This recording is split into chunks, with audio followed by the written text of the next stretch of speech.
It's been great over the last few weeks, especially at the NJF and other places where people have been saying, hey, really enjoying the videos, the vlogging that you're doing about Siteswap and Beatmap and other juggling notation, and I've got ideas of where I want this series to go, talking about this kind of stuff, but other people have got other ideas. They're saying, well, what about Beatmap here? What about Siteswap there? But what I find most fun is when Juliana sees something and goes, hey, what's going on with these numbers? And this happened today, didn't it, Juliana? It did. I saw something on the internet. And Luke needs to explain. And it is this by Juggling Justin, who actually came here. You know Justin, yeah, he stayed here. And you were like, what is this? Is this normal Siteswap? What is going on here? What are the numbers at the end? Okay, well, this is what I'm going to explain. But let's put this aside. I'm going to get the bits of paper out and explain it. There's a trick that you can do with Siteswap, which is a really good way to see how many objects are in a pattern. Okay. And let's start off with always the most simple Siteswap that we can, in this case, the Siteswap 3. And we already know that this is a 3-ball pattern, yes? Right. Okay, but there's a trick that you can do. You can say, count up all of the values in this pattern, and then divide by the number of beats in the pattern. It goes a bit like this. So we have 3 here, and then 3 is equals, the total value is 3, divided by 1, because there's only one value, equals 3. Now that's not very helpful that we do here, but let's do another pattern which we already know the number of balls. So let's do a 5, 3, 1. Here's our next Siteswap, okay? So we take 5 plus 3 plus 1 equals what? 9. 9 equals 9, okay, and then we divide it by 1, 2, 3, 3 beats, okay, and 9 divided by 3 equals 3. So we see straight away that 3 is 1 beat, 3 divided by 1 equals 3, and the same here, 5, 3, 1. And you can keep doing the same thing. If we go 4, 4, 1, also equals 9, divided by 3 equals 3 balls. Now what Justin was working on here, he was looking at Siteswaps with 9, 2 and 0 only, and he realized that 9 equals 9 balls, and he was like, okay, that works. And then he realized that 9, well, let's just do this one, okay? So we've done this one already. So 9, 0 and 0 equals 9, 0 and 0 is 9 divided by 3 equals 3. So we still keep coming up with the same things. Is this making sense? Would that mean 9 in one hand and no, it's actually the pattern that I showed you on the previous video, which means that I have to do a throw, and then there has to be an empty hand and an empty hand and then another throw. So it's actually this pattern that I showed you before. Yeah, so just with 9 balls. No, it's with 3 balls, but in Siteswap, these are value 9, or could be notated as value 9. It just means that every time that you do a throw, the other hand is empty, and then that hand is empty again, and then a ball lands and you throw it again without any time in between the throws. Okay. Like this. That's 900. We've discovered with Beatmap that it's a different thing. It's actually 3x, 0 star. So let's actually do exactly the same thing, because the same trick works with Beatmap. So let's put a line under Siteswap. We'll do some more of these in a second, but we do the same thing. So if we actually look at the same Siteswap, let's convert the Siteswap into Beatmap. So actually it's a 2x, 1. And then a little star over there, okay? Which means that this ball is notated in the other hand 2 beats later. And while that is thrown, there's actually a ball being held in the other hand, and then we repeat it on the other side. So then it becomes 1, 2x. But so instead of saying repeating on the other side, we put that little thing there. Okay. Right. Beatmap is very simple. In vanilla Siteswap, 900 is the only way, or is the first way, the lowest throw way of describing this pattern.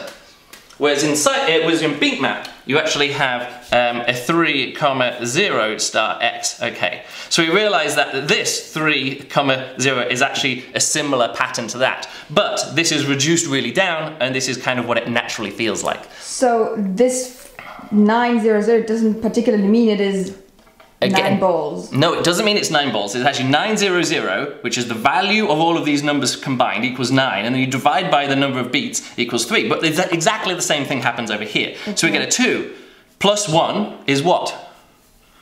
3. 3. And how many beats long is this pattern that we've got here? 3. No, it's actually 1 beat. It's 1 beat. 1 beat? It's 1 beat. Oh, okay. So we do 3. It happens all in one. Yeah. So we do 3. Oh, I can't do this upside down. 3 divided by 1 equals. So we know this is a 3-ball pattern. If we write it out the extended way, so if we actually forget that and we say it's actually 2x comma 1 and then 1 comma 2x. Okay. Yeah. Like that. Then we if get that's the the ladder whole point. diagram thing again. Yeah, we do that kind of thing. But this is the pattern that we're talking about here. The same thing actually works. So we go, this is 2 plus 1 plus 1 plus 2 equals 6. Okay. But then there's actually 2 beats, so we divide it by 2, and we're back 3. 3. Okay. Same thing here. 3 and a 0 equals 3, okay? Divided by 1 equals 3. So this is a 3-ball pattern. We can see the same trick works here. Okay, now let me explain. Wasn't he talking about practicing 9 balls? No, he was saying wasn't talking about 9 balls. Oh, maybe he was talking about 9. What Justin says, he says on practicing 9 ball by crafting pure Siteswap. So what he's doing, he's really saying is like, I want to get to 9 balls, but to get there, I want to learn some Siteswaps with throws 9 in them to kind of get used to throwing them and stuff like that. Okay. But let's now go back to, should we do this same thing with sync Siteswap? Okay, so let's just pick the one with the brackets and... Yeah, so let's just go to a 4-ball pattern because it's sync. Let's just do this. So we get a pattern here, 4, comma, 4, and so that's the pattern, okay? And this pattern is simply, we've seen it before, we do this. Okay. Yeah. Okay, that's that pattern. Okay, let's do the same thing here. So we get a 4 and a 4, and what is 4 and 4? So that equals the 8. Adding all the values together. Yeah. And then we divide by, and then you go, okay, what do you divide by? This is 1 beat of the pattern, isn't it? Yeah. So if you divide it by 1, you suddenly go, wait a second, that's an 8-ball pattern?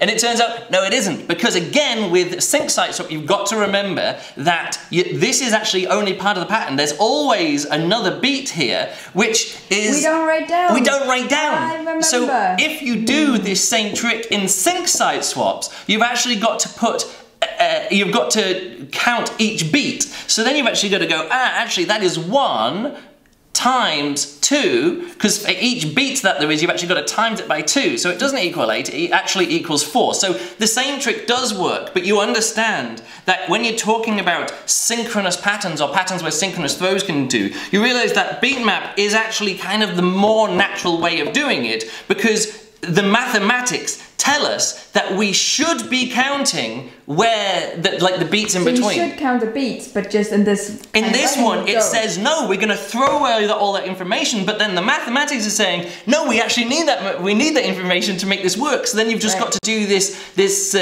kludgy kind of thing here to make it back work again, and you end up going, this is strange. So if we were to do this same pattern in beat map, what we'd actually do, let's just do it down here at the bottom of the page, we'd actually have a 3 comma 3, like that, full stop. So that's 1 beat. And the next one is we're gonna write in the catches. There's a 1 and a 1, which means those are the catches. Yeah. And then we get 1, 2, 3, 4, 5, 6, 7, 8, 2 beats. So it's 8, I can't write in this angle again, 8 divided by 2 equals 4. So that's kind of what we see there. And we just got to understand that this 3 is, we're notating when it's being thrown, and then also the beat that it's in the hand. So that's what we get. We always get that it's in the air for a while, and it's in the hand for a beat before it's thrown.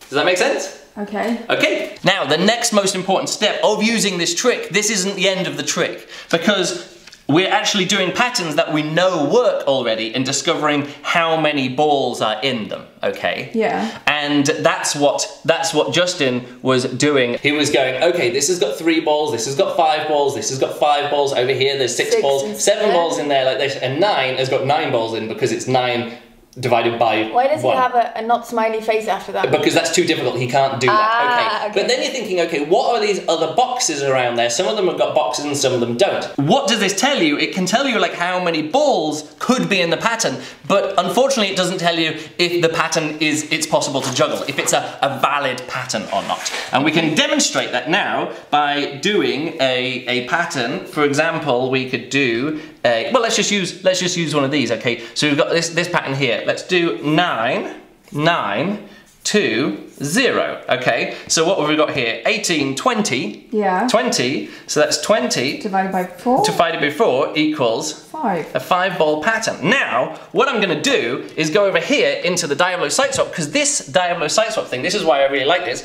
is because down here it has this little thing, object count, and it tells you if it's valid or not. Okay. Right. And let's type in, what is it, 992.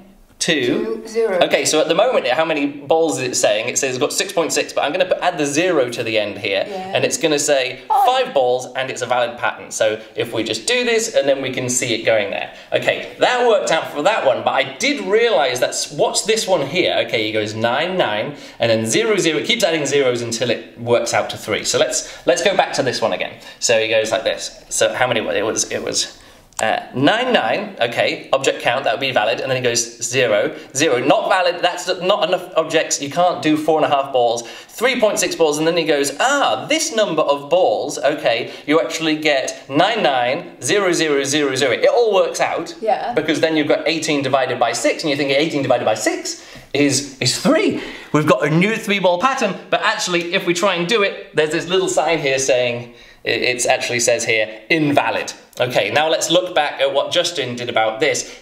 So now I'm not really sure, is the ones with the boxes round, the ones with boxes around them, are they the ones that are valid or invalid? It's not entirely clear. So let's try another one of Justin's one. Let's try this one, 9900 with all these zeros in between. And we'll know when we've got enough zeros because the maths will work out. Okay, well it won't tell us it's valid, it will tell us that it doesn't have a decimal number of balls. So what was it, 999, and then 0, no, 0, no, 0, no, 0, no, 0, oh, 3, and it is valid. And then we're like, okay. So what Justin has done... What does this look like then? Well, it's got 999 and then lots of zeros. Okay, so 999. If we wanted to do that with balls, it would be something like this. So 333, 999, like this. I'm doing the claps, and then I've got to get 6 claps in this. Here we go, like, you know, like that kind of thing is what we're looking at. Like, but actually, it's only 5 because one of these hands is empty, the other one's just caught the ball. So actually, I could just do 5 claps underneath and pretend that I got it right. So in the end, he's kind of just practicing to throw the balls high enough. He now then just needs to add the right amount of objects in between. Yeah, but as